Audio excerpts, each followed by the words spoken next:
May nag-text sa akin right now kasi nakikinig daw sila sa atin. Ang tanong niya, paano naman yung trainee? Kasi ano yun minsan umaabot daw ng 3 months daw yung trainee. I assume po you're referring po to probationary employees po, ano? At ang sabi niya trainee lang, nagtitrain siguro. Yun lang ang wording. Opo. Bali, sa probationary employees po, yun po yung assumption ko po, kung ano po yung nire-refer na trainee. For probationary employees, they also have security of tenure po kasi. However, medyo limited po siya kasi kung hindi po ma-meet ni probationary employee, or in this case po yung trainee, hindi niya ma-meet yung standards set by the employer at the start of the employment period, na may mga kailangan siyang ma-hit na mga certain targets or metrics, and wala naman pong valid reason kaya hindi niya na-meet. At that point, pwede naman pong ma-end po yung contract.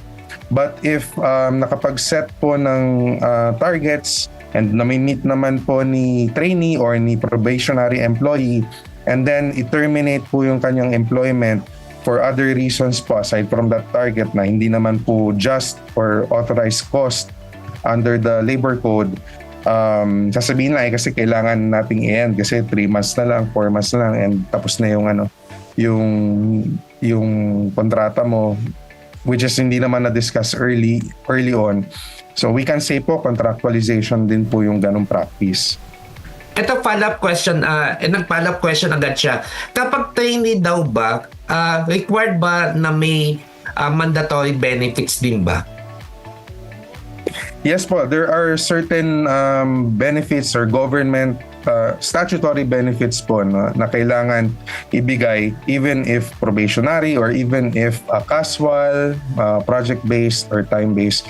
Yun pong ating SSS, yung PhilHealth, Pag-ibig, yan po ay mga statutory benefits na kailangan ibigay po regardless of the nature of employment. Okay.